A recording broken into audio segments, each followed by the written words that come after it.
पाठ 4 संधि ही। दो या दो से अधिक वर्णों के पास आने पर उनमें जो विकार या परिवर्तन होता है उसे संधि कहते हैं। संधि होने पर दोनों वर्णों को मिलाकर परिवर्तन होता है, जैसे विद्या जमा आलय, विद्यालयः। आ जमा आ। रमा जमा ईशः, रमेशः। आ जमा ई ए। सु जमा आगतम, स्वागतम। उ जमा आ, वा आदि। इस प्रकार हम कह सकते हैं कि संधि की प्रक्रिया में कभी प्रथम शब्द के अंतिम वर्ण में या द्वितीय शब्द के प्रथम वर्ण में परिवर्तन होता है, तो कभी दोनों में परिवर्तन होकर किसी अन्य वर्ण का आगम हो जाता है। संधि 3 प्रकार की है। संधि, स्वर संधि। स्वर के बाद स्वर आने से जो विकार उत्पन्न होता है उसे स्वर संधि कहते हैं, जैसे विद्या जमा अर्थी, विद्यार्थी। व्यंजन संधि, व्यंजन के साथ स्वर या व्यंजन के मिलने पर उनमें जो विकार होता है उसे व्यंजन संधि कहते हैं, जैसे सत जमा आचार, सदाचार। विसर्ग संधि, विसर्ग के बाद स्वर या व्यंजन आने पर विसर्ग में जो विकार होता है उसे विसर्ग संधि कहते हैं, जैसे दुह जमा शासन, दुशासन। यहाँ आपके वय, वर्ग तथा कक्षा को ध्यान में रखते हुए मात्र स्वर संधि के भेद प्रभेदों की ही चर्चा की जाएगी। स्वर संधि ही दीर्घ, गुण, वृद्धि, यण, अयादि, पूर्व रूप, पर रूप, प्रकृति भाव।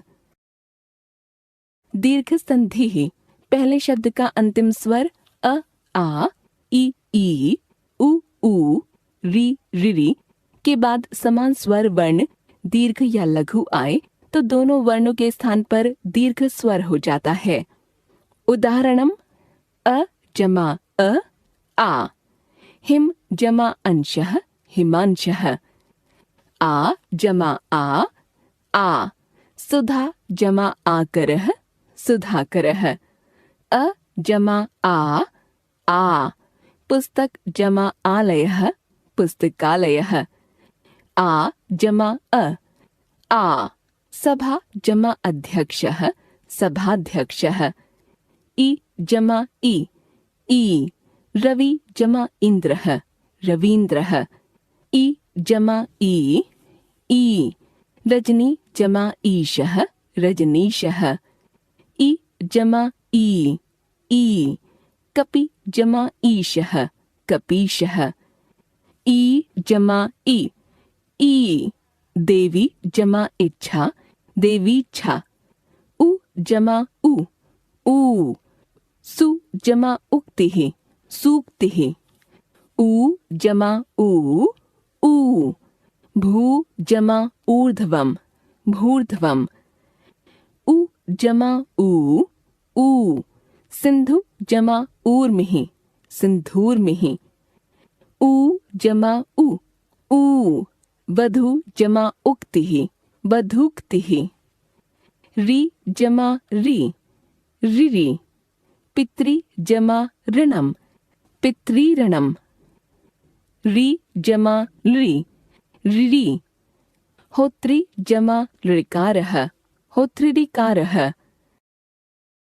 गुण संधि, यदि पहले पद के अंत में आ हो तो बाद वाले पद के पहले अक्षर के रूप में ई या ई, उ या ऊ, री अथवा ली हो तो इनके स्थान पर क्रमशः ए, ओ, अर तथा अल हो जाता है। उदाहरणम अ जमा ई, ए। नर जमा इंद्रः, नरेंद्रः।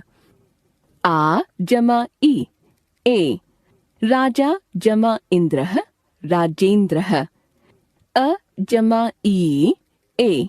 परम जमा ईश्वरः, परमेश्वरः। आ जमा ई, ए। महा जमा ईश्वरः, महेश्वरः। अ जमा उ, ओ। सूर्य जमा उदयः, सूर्योदयः। आ जमा उ, ओ। गंगा जमा उदकम, गंगोदकम। अ जमा ऊ ओ, जल जमा ऊर्मिः, जलोर्मिः। आ जमा ऊ ओ, यमुना जमा ऊर्मिः, यमुनोर्मिः। अ जमा री अर, वसंत जमा ऋतुः, वसंतर्तुः। आ जमा री अर, वर्षा जमा ऋतुः, वर्षर्तुः। अ जमा लृ अल, मम जमा लृकारः, ममलकारः। आ जमा लृ अल, रमा जमा लृकारः, रमालकारः। वृद्धि संधेः।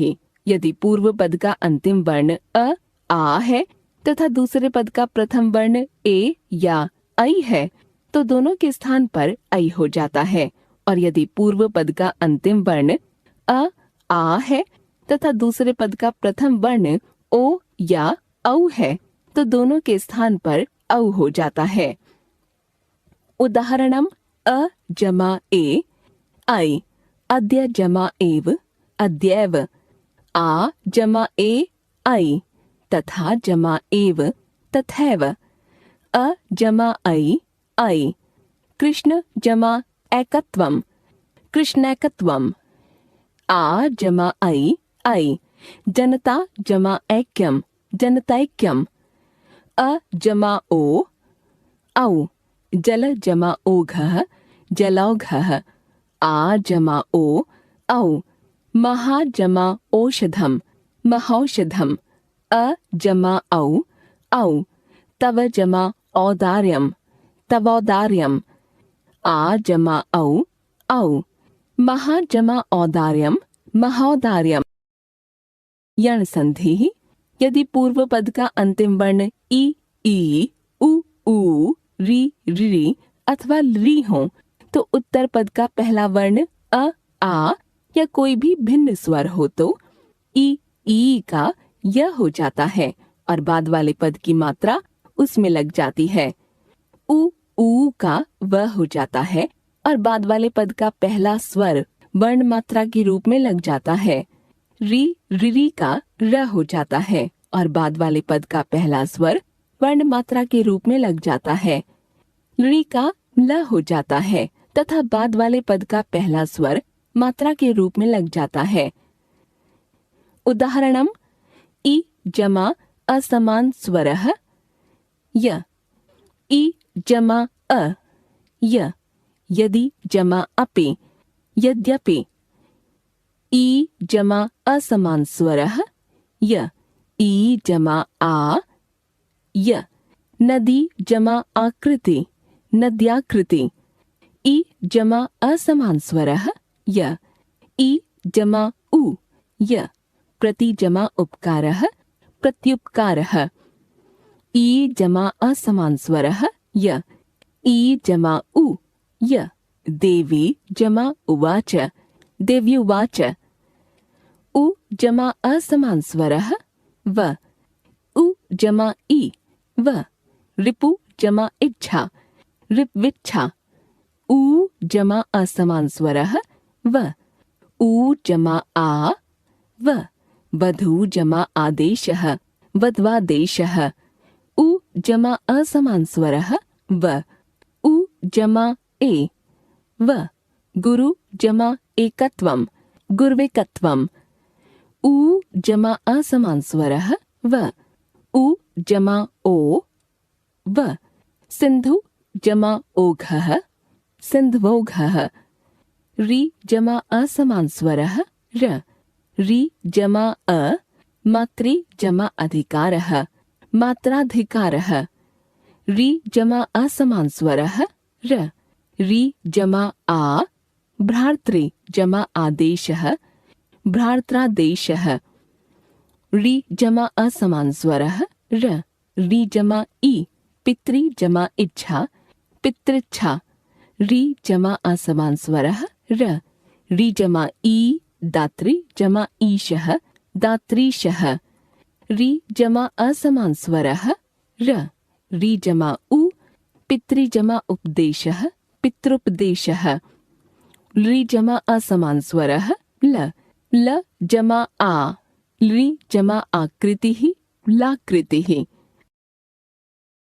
अयादि संधिः, यदि पूर्व पद के अंत में ए, आई, ओ, औ हो और उत्तर पद के प्रारंभ में कोई अन्य स्वर हो तो ए का अय, आई का आय, ओ का अव तथा औ का आव हो जाता है और उत्तर पद के स्वर की मात्रा उसमें लग जाती है। उदाहरणम, ए जमा कोई अन्य स्वर अय, ने जमा अनम नयनम, चे जमा अनम चयनम, ने जमा अति नयति, शे जमा अनम शयनम। आई जमा कोई अन्य स्वर आय, नय जमा अकः नायकः, गय जमा अनम गायनम, गय जमा अकः गायकः, सय जमा अकः सायकः। ओ जमा कोई अन्य स्वर अव, पो जमा इत्रम पवित्रम, पो जमा अनः पवनः, भो जमा अति भवति, भो जमा अनम भवनम। औ जमा कोई अन्य स्वर आव, पौ जमा अनम पावनम, नौ जमा एकः नाविकः, भौ जमा उकः भावुकः, पौ जमा अकः पावकः। पूर्व रूप संधि, जब पूर्व पद के अंत में ए अथवा ओ स्वर हो और उत्तर पद के आरंभ में अ स्वर आता है तो वह अ स्वर पूर्व पद के ए अथवा ओ स्वर में विलीन हो जाता है और उसके स्थान पर अवग्रह चिन्ह का प्रयोग किया जाता है, तब उसे पूर्व रूप संधि कहते हैं। पूर्व के ही रूप को प्राप्त कर लेना पूर्व रूप कहलाता है। उदाहरणम, ए जमा अ ए, धर्मे जमा अस्मिन् धर्मे अस्मिन्, हरे जमा अत्र हरेऽत्र, ओ जमा अ ओ, को जमा अपि कोऽपि, बालो जमा अस्ति बालो अस्ति। पररूप संधि, पूर्व पद अकारांत उपसर्ग प्र, अप, उप आदि हो तथा उत्तर पद के रूप में ए, ओ से शुरू होने वाली धातुएं हों तो दोनों के स्थान पर क्रमशः ए, ओ हो जाते हैं, अर्थात अकारांत उपसर्ग का अ लुप्त हो जाता है, पर बाद में विद्यमान वर्ण के रूप को प्राप्त करना पररूप कहलाता है। उदाहरणम, प्र जमा एष्यति प्रेष्यति, उप जमा ओषति उपोषति। प्रकृति भाव संधि, संधि के नियम के अंतर्गत होने पर भी यदि संधि न करके उसे यथावत यानी प्राकृतिक भाव में रखने का विधान हो तो उसे प्रकृति भाव संधि कहते हैं। इसे प्रगृह्य संज्ञा भी कहते हैं। उदाहरणम, उ एक स्वर वाले अव्यय जमा उमेशः उ उमेशः, हरि द्विवचन ईकारांत जमा एतौ हरि एतौ, साधु द्विवचन उकारांत जमा आगच्छताम साधु आगच्छताम, सेवेते द्विवचन एकारांत जमा इमौ सेवेते इमौ। ध्यातव्यम, दो या दो से अधिक वर्णों के परस्पर मिलने से जो विकार उत्पन्न होता है उसे संधि कहते हैं। संधि के तीन भेद होते हैं, एक स्वर संधि, दो व्यंजन संधि, तीन विसर्ग संधि। स्वरों के पास आने पर जो विकार उत्पन्न होता है उसे स्वर संधि कहते हैं। व्यंजन के साथ स्वर या व्यंजन के मिलने से जो विकार उत्पन्न होता है उसे व्यंजन संधि कहते हैं। विसर्ग के साथ स्वर या व्यंजन के मिलने से जो विकार उत्पन्न होता है उसे विसर्ग संधि कहते हैं। स्वर संधि के मुख्य भेद हैं, एक दीर्घ संधि, दो गुण संधि, तीन वृद्धि संधि, चार यण संधि, पांच अयादि संधि, छह पूर्व रूप संधि, सात पररूप संधि, आठ प्रकृति भाव संधि या प्रगृह्य संज्ञा। दो सजातीय स्वरों के मेल से दीर्घ स्वर होता है तो वहां दीर्घ संधि होती है। जहां पदांत अ, आ के बाद यदि ई, उ, री तथा ली आते हैं और उनके मेल से क्रमशः ए, ओ, अर तथा अल हो जाता है तो वहां गुण संधि होती है। जहां पदांत के रूप में अ, आ आने के पश्चात ए, आई आए तो आई और ओ औ आए तो आई, और ओ औ आए तो औ होता है, वहाँ वृद्धि संधि होती है। जहाँ पूर्व पद का अंतिम वर्ण ई, उ ऊ, री हो और उत्तर पद का प्रथम वर्ण असमान स्वर हो और इसकी संधि के दौरान ई का य, ऊ का व तथा री का र तथा ली का ल होता है, तो वहाँ यण संधि होती है। जहाँ पूर्व पद के ए, आई, ओ तथा औ के बाद कोई असमान स्वर आता है और ए का अय, आई का आय, ओ का अव तथा औ का आव हो जाता है, तो वहाँ अयादि संधि होती है। जहाँ पूर्व पद के अंत में ए या ओ स्वर हो और उत्तर पद के प्रारंभ में अस्वर हो, किंतु वह ए ओ में विलीन होकर मात्र अवग्रह चिन्ह के रूप में जुड़ता है, तो वहाँ पूर्व रूप संधि होती है। जहाँ अकारांत उपसर्गों के बाद ए और ओ स्वर आते हैं एवं अवर्ण ए और ओ में विलीन हो जाता है, वहाँ पररूप संधि होती है। जहाँ संधि के नियम लागू होने पर भी संधि न करके प्राकृतिक रूप में लिखने का प्रावधान हो, वहाँ प्रकृति भाव संधि होती है।